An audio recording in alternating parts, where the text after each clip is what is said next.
Bon, je propose qu'on commence notre atelier. Merci à tous ceux qui sont là, malheureusement au même temps que Monsieur le Président qui va arriver un peu plus tard. Donc on a aujourd'hui Xavier et Antoine qui sont là pour nous parler des suites à donner au bilan GES. Donc Antoine va nous rappeler aussi de quoi on parle quand on parle de bilan GES ou bilan carbone de façon un peu plus commune. Xavier est cofondateur de Easy Peasy, que vous connaissez certainement, les lunettes. Donc, je les laisserai présenter un peu leurs entreprises respectives et ensuite engager la discussion sur comment s'est passée la transition écologique pour Easy Peasy. Antoine, je te laisse la parole. Merci Kim, bonjour à tous. Merci de nous avoir proposé d'intervenir sur cette thématique aujourd'hui. Pour témoigner, j'ai pensé évidemment à Xavier de Easy Peasy, puisque c'est une entreprise qui connaît bien BPI France et avec qui j'ai eu l'occasion de travailler sur le bilan carbone et la stratégie climatique. Donc peut-être avant de rentrer dans le détail, est-ce que tu pourrais te présenter, Xavier, en 2 mots, s'il te plaît? Bonjour à toutes et à tous, peut-être celles et ceux qui sont en ligne. Alors, je m'appelle Xavier, j'ai créé il y a 11 ans une entreprise qui s'appelle Easy Peasy. Donc je l'ai créée avec 2 amis du lycée. Easy Peasy, c'est une marque de lunettes. On fait des lunettes de lecture, des lunettes de soleil, des lunettes pour écran, qu'on distribue dans 70 pays dans le monde. Donc le principe, c'est des très jolis produits à prix accessible qu'on distribue dans les boutiques de mode, dans les concept stores, chez les opticiens. Et donc c'est une super aventure qui a 11 ans, comme je le disais, et aujourd'hui on est 130 dans l'entreprise. Voilà principalement les points pour présenter l'entreprise. Merci Xavier. Avant de rentrer sur les suites à donner au bilan carbone, je voudrais rappeler en quelques points qu'est-ce qu'un bon bilan carbone. Donc d'abord, un bon bilan carbone, c'est un bilan carbone dont le périmètre est le plus complet possible. On doit bien sûr y intégrer les émissions directes de son entreprise, mais aussi les émissions indirectes, celles qui concernent sa supply chain, ses fournisseurs, ses clients, les matières premières et leur transformation, ainsi que la fin de vie. Et un autre élément qui pour moi est vraiment fondamental dans un bilan carbone, c'est d'avoir un bilan carbone qui soit le plus connecté à votre activité, c'est-à-dire d'avoir des éléments par produit et donc par exemple par lunette, pour chaque type de lunette, pour chaque type de produit dans votre entreprise. C'est comme ça qu'on pourra avoir après un plan d'action qui soit le plus opérationnel possible. Alors Xavier, je voulais te demander aussi, ça peut être intéressant pour tout le monde, quelles étaient vos motivations pour initier cette démarche? Alors, des motivations, il y en a plein. Juste avant de répondre à ta question, moi je voulais juste redire, donc l'entreprise elle a 11 ans. Quand on a créé l'entreprise, bien entendu qu'on avait en tête ces considérations, l'enjeu environnemental, mais on l'avait peut-être pas aussi nativement qu'on l'a aujourd'hui quand on crée une entreprise. Donc ce qui est génial, c'est qu'avec seulement 11 ans d'existence, on est encore jeune, on a l'esprit frais, enfin je parle jeune collectivement, et donc on a cette capacité encore à se transformer, et en même temps, on a déjà pris des mauvaises habitudes, et il y a certaines questions qu'on s'est moins posées. Quand on crée son entreprise, la priorité, c'est de trouver des fournisseurs, des clients, de recruter. Aujourd'hui, je pense que quand on crée une entreprise, on a directement dans l'ADN ces questions-là. Donc nous, on avait la question, on se l'est posée il y a 3-4 ans, même si elle a toujours été présente. Et on s'est dit, effectivement, nous en tant que citoyens, nous en tant que chefs d'entreprise, nous en tant que parents, bien entendu qu'il faut qu'on évolue. Je pense qu'on est sensible à ce sujet-là. On a fait aussi notre culture personnelle. Et on s'est dit que c'était le moment de se poser les bonnes questions, sauf que comme beaucoup de chefs d'entreprise, j'imagine qu'on se dit waouh, le sujet il est énorme, je sais pas par où l'appréhender, je sais pas comment l'attaquer, je sais pas par où commencer. Et donc avec une discussion avec toi d'ailleurs, on s'était rencontrés, on s'est dit commençons par un bilan carbone. Un bilan carbone, l'objectif c'est de se dire aujourd'hui, même si j'ai quelques idées de choses que je fais bien et d'autres que je fais un peu moins bien, au moins je vais avoir une photo de ce qui se passe, de quel va être mon impact et potentiellement mieux voir les points clés que je peux améliorer pour rapidement réduire. Merci. Peut-être juste pour compléter, moi je vois aussi les clients qui viennent nous solliciter. Les principales motivations aujourd'hui, c'est les attentes des salariés, c'est les attentes des clients, des consommateurs. C'est aussi de plus en plus les attentes des investisseurs qui demandent à leurs entreprises dans lesquelles ils investissent leur stratégie climat, leur bilan carbone. Et aujourd'hui, c'est les grands drivers. Ceux qui sont en anticipation réglementaire aussi, on peut supposer que bientôt la réglementation demandera à beaucoup plus d'entreprises de faire des bilans carbone. C'est aussi un élément important. Donc, après avoir réalisé un bilan carbone, alors tu peux peut-être aussi nous rappeler les grands postes d'émission pour voir, pour qu'on comprenne un petit peu aussi dans quel cas de figure vous êtes chez Easy Peasy, s'il te plaît. Alors, donc nous, on fait des lunettes dans une matière plastique qu'on produit principalement en Asie. Donc, comme je le disais tout à l'heure, on fait 70% de notre activité à l'étranger. Donc, le spectre français, pour nous, c'est pas celui qu'on regarde, puisqu'on vend aux États-Unis, on vend en Australie, on vend au Japon. Et donc, on avait quand même une idée des grandes masses, mais là, ça nous a clairement confirmé certaines masses et certaines qui nous paraissaient dont on ne se doutait pas. Donc, en fait, nous, notre bilan carbone, il est assez simple. On fait à peu près 20% sur l'origine de nos produits. Donc de la matière première qu'on utilise pour faire nos produits, 20% à la production, donc c'est-à-dire la façon dont on va transformer notre produit pour qu'il arrive en produit fini. Donc ça représente au final que 40%. Souvent on parle du made in, de la matière, mais ça c'est que 40% de notre bilan. Et alors qu'on a un produit assez petit, assez léger, qui se transporte facilement, le transport, et c'est un des gros apprentissages, c'est 40% de notre bilan carbone. Et donc ça c'est assez énorme, on y reviendra par la suite. Et enfin toutes les démarches commerciales, les salons, le siège, ça c'est à peu près 20% encore une fois. Merci. Donc une fois qu'une entreprise a compris son bilan carbone, a obtenu ses résultats, bon, la suite c'est bien sûr de travailler sur le plan d'action climatique pour essayer de réduire les émissions de gaz à effet de serre, qu'elles soient directes ou indirectes. Comment est-ce que vous avez abordé le sujet ? Moi, j'observe que certaines entreprises s'approprient très bien le sujet et vont travailler leur plan d'action carbone quasiment sans le consultant qui les accompagne. Et c'est ce qui s'est passé. Tu peux nous dire comment vous êtes approprié le sujet et comment vous avez travaillé chez vous sur les actions de réduction ? Alors déjà, pour produire un bilan carbone, il faut quand même solliciter une partie de l'équipe. Parce que les informations, elles viennent pas du ciel, il faut aller les chercher, il faut aller les puiser. Et donc moi, ça c'est vraiment un de mes gros apprentissages. Je pense qu'après le Covid, tout le monde se pose la question de la quête de sens. Pourquoi je suis dans cette entreprise ? Quel est le sens que je dois donner ? Et moi, je vois le bilan carbone comme un super outil aussi pour se reposer les bonnes questions, déjà collectivement, et pour donner du sens à ce qu'on fait. Et donc nous, en fait, assez simplement, lorsqu'on a eu les premiers résultats du bilan carbone, ça nous sautait aux yeux de se dire qu'est-ce qu'on fait, comment on le fait. Et donc en fait, les réponses et le plan d'action a été assez simple en fait à mettre en place, parce que ça a été les discussions avec les personnes concernées, avec celles qui émettent le plus selon les postes. Et assez rapidement, on a abouti à une feuille de route communicable et assez synthétique. Merci.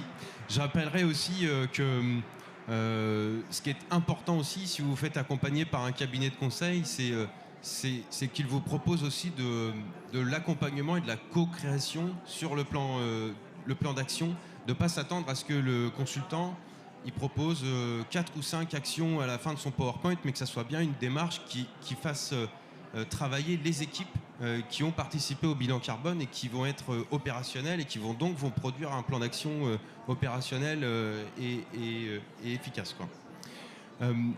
Donc une fois qu'on a mis en place le plan d'action, après on peut parler de la gouvernance du bilan carbone et la gouvernance du plan d'action. À quelle fréquence est-ce que vous pensez pouvoir mettre à jour, recalculer votre bilan carbone, et quelles sont les responsabilités qui ont été attribuées au sein d'Easy Peasy, aussi bien pour les salariés qu'au niveau de la direction, quoi. Ouais, alors juste un petit mot peut-être avant sur le plan d'action. Donc à l'issue du bilan carbone, on a eu un plan d'action très clair avec 10 points. On n'a pas essayé de complexifier la chose. Il y avait 10 objectifs. L'objectif final étant de réduire notre bilan carbone par lunette par 2 à horizon 2023.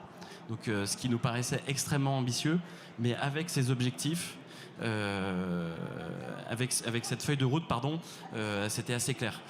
La gouvernance, c'est un vrai sujet. Déjà, il faut suivre ce bilan carbone. Il ne faut pas le faire une fois, il faut le faire chaque année. Donc nous, on envisage et on travaille là avec une entreprise qui a digitalisé un peu l'outil. L'idée, c'est de l'avoir quasiment en temps réel et essayer de modéliser notre prise de décision à la lumière de ce bilan carbone. On parlait tout à l'heure en préparant l'échange. On pilote tous les entreprises sur le plan économique. C'est-à-dire qu'on a un budget, on sait combien on va dépenser en marketing. Voilà.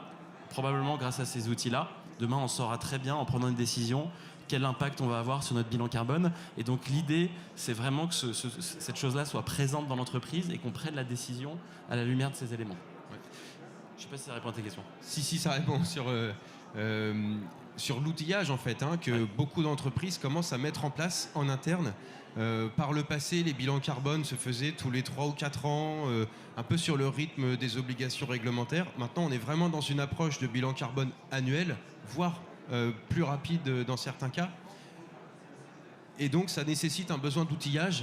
Il y a de plus en plus de logiciels et de solutions SaaS qui se développent. Et aujourd'hui, même nous, dans notre approche, on travaille beaucoup en partenariat avec ces solutions-là pour que, une fois qu'on a fait le premier bilan carbone, après, les entreprises puissent être autonomes et avoir des outils collaboratifs et digitaux qui soient plus faciles d'accès pour les collaborateurs. Ouais. Et on peut donner peut-être un exemple concret. C'est concrètement, on veut ouvrir un entrepôt aux États-Unis. Selon qu'on l'ouvre côte Est ou côte Ouest, quel va être l'impact sur 1 ou 2 ans sur notre bilan carbone? Et donc, on doit prendre maintenant ces décisions avec ces éléments-là. Là où il y a un truc très intéressant qui se passe aussi dans l'entreprise, et qui est challenging pour un dirigeant, c'est la tension qu'il peut y avoir entre l'économique et le carbone, puisque parfois certaines décisions font sens d'un sens économique, mais pas dans le sens du carbone. Et donc c'est là aussi revient aux dirigeants de trancher sur certains sujets, parce que notre responsabilité, c'est aussi de garantir les emplois et la viabilité de l'entreprise. Donc ça nécessite aussi une forte montée en compétences des équipes sur les questions de comptabilité carbone pour pouvoir l'intégrer dans les décisions et dans les scénarios de développement aussi. Ouais, certainement. Après, je pense qu'on est en 2021. On est encore au début de tout ça, mais ça va assez vite en fait. Les choses vont assez vite. Moi, je me rappelle quand on s'est rencontrés, un bilan carbone, on en entendait vachement moins parler qu'aujourd'hui. Ouais.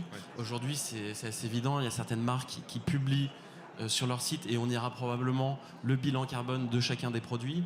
Donc ça va devenir un réflexe et on va tous s'éduquer ensemble. Donc c'est une bonne chose. Ouais. Moi, ce que je vois de très très bon, surtout, que ça soit standardisé, c'est qu'on va arrêter aussi le greenwashing et des grands principes de dire oui, mon produit il est vert ou il n'est pas vert, ça veut rien dire.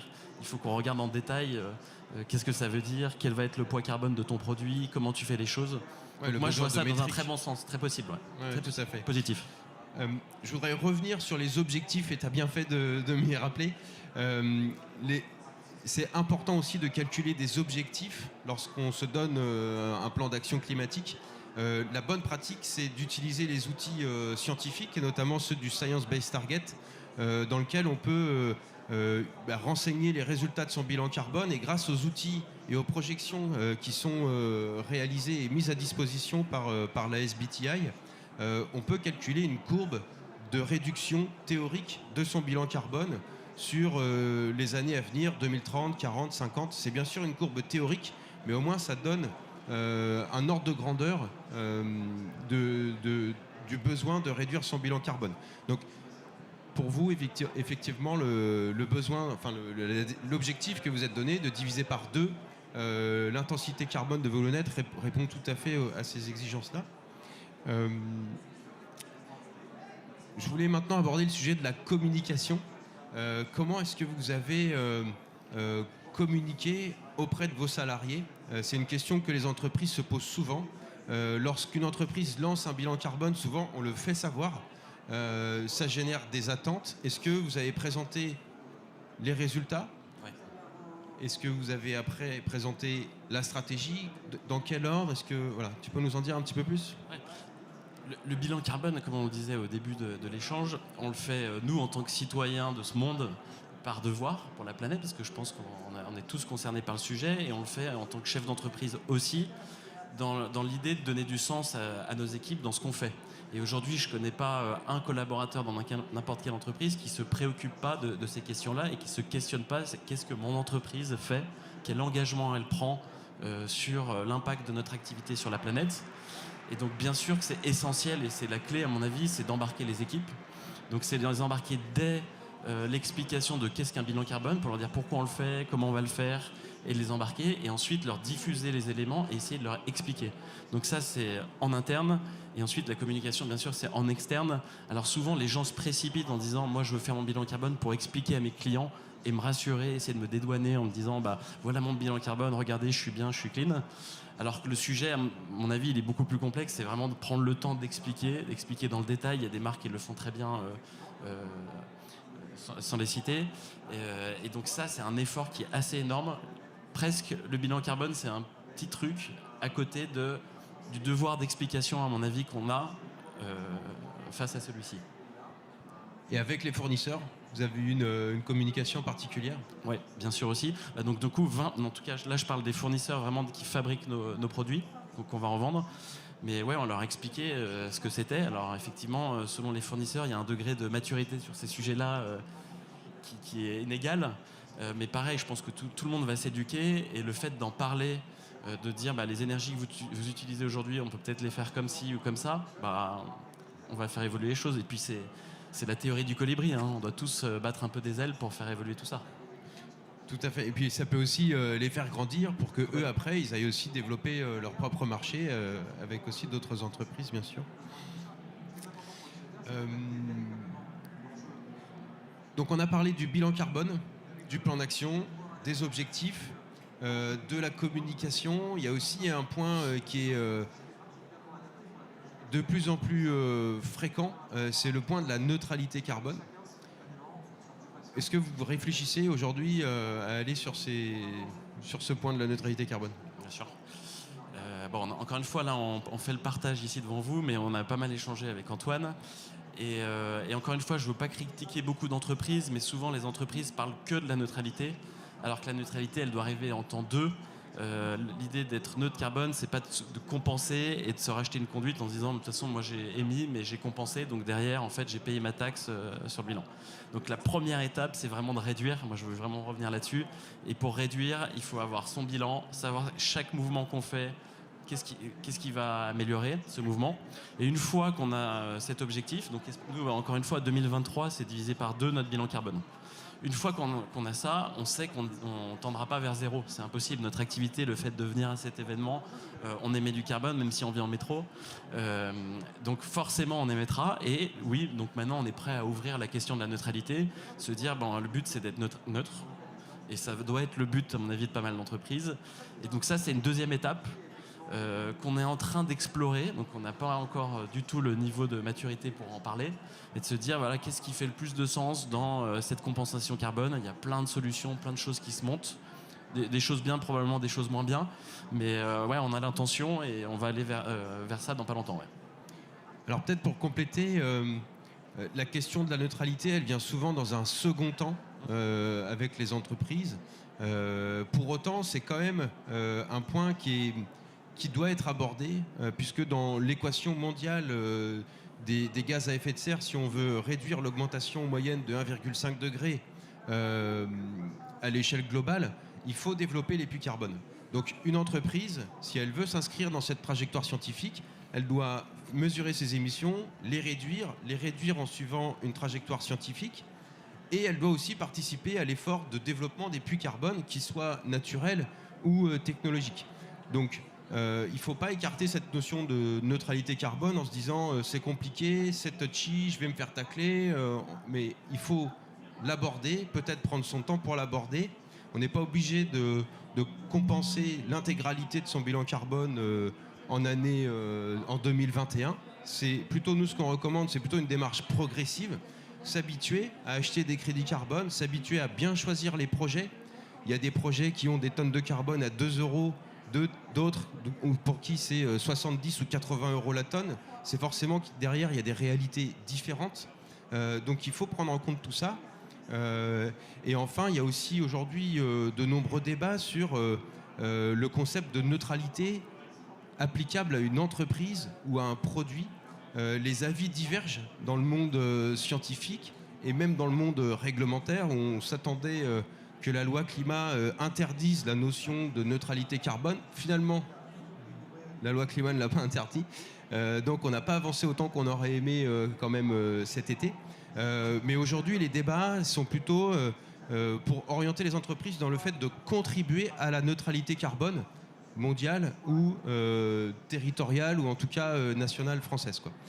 Donc ça, c'est un point qui est quand même important, qu'il faut approcher avec prudence, parce qu'une entreprise qui pourrait acheter l'intégralité de son bilan carbone via des crédits carbone et se réclamer neutre en carbone pourrait se faire assez facilement critiquer, parce qu'on a l'impression justement que elle a résolu son problème et qu'elle peut continuer à travailler normalement, accroître son chiffre d'affaires, la quantité de produits, etc. Alors qu'en fait, pas du tout. Et c'est pour ça qu'on préconise plutôt des approches progressives, quoi.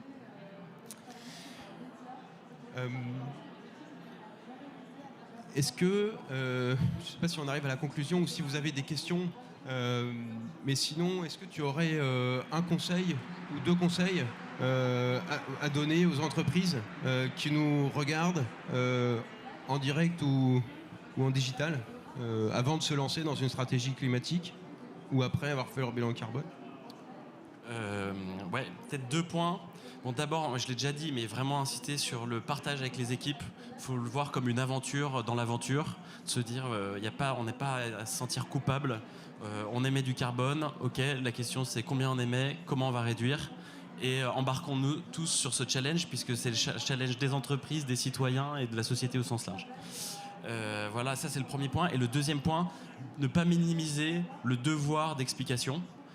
C'est des sujets quand même qui sont un peu complexes. On tombe un peu rapidement sur des raccourcis. Et donc aussi bien vis-à-vis des équipes que demain vis-à-vis de vos parties prenantes, que ce soit les fournisseurs, les clients, il faut prendre le temps d'expliquer et donc d'être très transparent. Donc nous, on sait qu'on a encore pas mal de chemin à faire à ce titre-là d'ailleurs, mais il faut l'avoir en tête que derrière, c'est vraiment le devoir d'éducation et d'explication du plus grand nombre qui est en jeu. Merci. Est-ce que vous avez des questions? Ouais. Sinon, on a encore j'ai encore quelques questions bonus pour Xavier.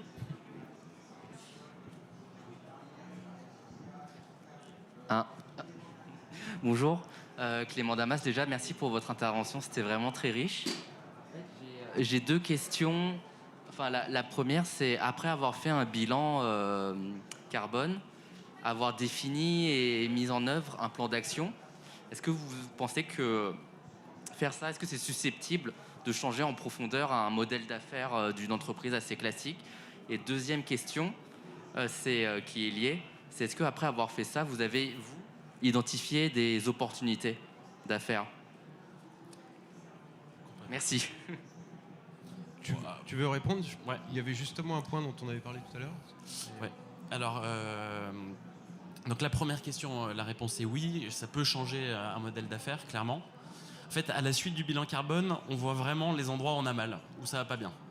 Et donc forcément, on se dit, bon, en priorité, je vais aller traiter ces problèmes-là. Et ça amène à se poser plein de questions en se disant, si je dois être radical pour vraiment le changer, ce problème-là, jusqu'où je vais aller? Et donc, nous, par exemple, ça passe par... Il y a une partie, c'est l'origine de la matière. Donc là, on utilise des biomatériaux, par exemple. C'est complètement structurel pour nous, dans la façon dont on va organiser notre produit et le construire et le designer demain. Donc oui, c'est clairement, ça peut changer. Et à la deuxième question, est-ce que ça peut apporter des opportunités? La réponse est oui aussi, il faut le voir comme tel. Ça nous amène à nous poser un certain nombre de questions. Tout à l'heure, je vous expliquais que 40% de notre bilan carbone, c'est le transport. Donc oui, il y a la question du lieu où on fabrique, mais il y a surtout le lieu où on distribue. Et donc nous, aujourd'hui, notre réflexion, c'est de revoir notre schéma directeur. On va ouvrir un entrepôt en Amérique du Nord, justement pour se rapprocher de nos clients qui font 20% de notre activité. On fait 20% de notre activité aujourd'hui. Et ça a accéléré le processus et ça va probablement accélérer le business. Donc il faut le voir forcément. Et moi, c'est ce qu'on m'a toujours appris. Un entrepreneur, il doit voir chaque obstacle comme une opportunité de faire mieux. Et donc, voyons ce bilan carbone et ce challenge carbone comme une capacité à faire encore mieux, à innover. En tout cas, merci, parce que c'est vraiment fondamental, effectivement. Si toutes les entreprises font leur bilan carbone et conçoivent des plans d'action qui ne changent pas leur modèle économique, finalement, on ne va jamais résoudre notre équation climatique. Donc c'est vraiment fondamental d'envisager les nouveaux modèles économiques comme outil de solution, finalement, pour mettre en œuvre le plan d'action. Et d'ailleurs, si on ne le fait pas, si on ne pense pas à la circularité à minima, on se rend compte que finalement il y a beaucoup d'actions pour lesquelles on va passer à côté, quoi. Donc c'est vraiment important. Je crois que le modèle circulaire revient souvent, en tout cas. Après, bien sûr, en fonction de ces activités, on peut aller penser à de l'économie fonctionnelle, collaborative, pourquoi pas, si ça améliore aussi le bilan carbone des usages, par exemple. Mais c'est vraiment un point important. Ouais. Merci. Est-ce qu'il y a d'autres questions? Merci. Bonjour. Une question technique. Est-ce qu'aujourd'hui, il existe pour la base de référence, est-ce qu'il y a un référentiel européen, voire mondial, pour établir ces bilans carbone? Est-ce qu'on se réfère à quelque chose qui vient faire consensus parmi les entreprises? Alors, en fait, il existe plusieurs méthodologies pour réaliser une comptabilité climatique. Je vais utiliser ce terme-là exprès. D'abord, en France, on a la méthodologie bilan carbone avec un grand B, un grand C et le logo marque déposée. Donc ça, c'est une méthodologie. Ensuite, il existe aussi la norme ISO qui explique comment est-ce qu'on doit répertorier ses émissions de gaz à effet de serre. Et surtout, à l'international, il existe le GHG protocole qui est la norme internationale, on va dire, qui est utilisée principalement par les grandes entreprises cotées. Et puis les entreprises internationales aussi, même si en France, on a la méthodologie bilan carbone, grand B, grand C, marque déposée. Finalement, tous ces référentiels et ces normes se parlent entre elles et sont à quelques détails près équivalentes. Dans la méthode bilan carbone, on va parler d'émissions directes, indirectes. Dans le GHG protocole, on va parler de scope 1, scope 2, scope 3. Mais finalement, on arrive à tout réemboîter, quoi. Donc ce qui est important, après en termes de base de données, finalement, c'est aussi la complexité des bilans carbone et de leur comparaison. Mais finalement, chaque entreprise ou chaque consultant qui réalise un bilan carbone, il est libre de choisir la base de données qu'il a envie, la base de données qui contient les facteurs d'émission. Typiquement, pour 1 km en voiture, avec une voiture moyenne, ça fait combien de CO2 émis? En France, on a l'habitude d'utiliser la base impact qui est publiée par l'ADEME. Donc c'est une base qui contient beaucoup de facteurs d'émission. Après, il y a d'autres bases de données. En France, on a aussi Agribalise, par exemple, pour tout le secteur agricole. Il y a des bases de données internationales, des bases de données d'ACV. Ça, voilà, c'est un peu finalement, c'est le consultant qui choisit le facteur d'émission qu'il va utiliser. Donc, par moment, des grosses surprises et des grosses différences. Par exemple, si on travaille dans une entreprise textile, je sais de pas être trop long, mais dans le secteur textile, on pourrait demander à une entreprise la liste des t-shirts, des jupes et des chaussettes qu'elle a fabriquées et prendre le facteur moyen jupe, t-shirt, chaussettes.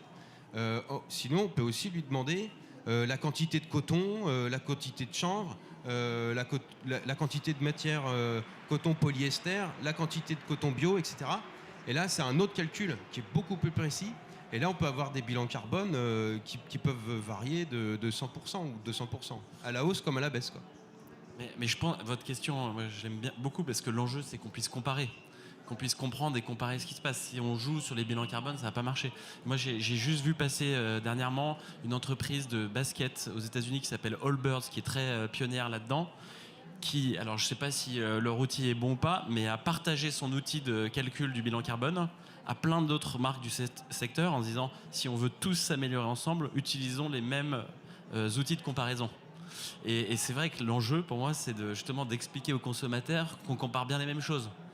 Parce que si on ne parle pas des mêmes scopes, qu'on ne prend pas tous les mêmes données, après c'est vrai que c'est compliqué. Mais c'est un challenge. Mais encore une fois, je pense qu'on est qu'en 2021 et que tout ça, ça va se démocratiser. Je suis assez optimiste pour ça.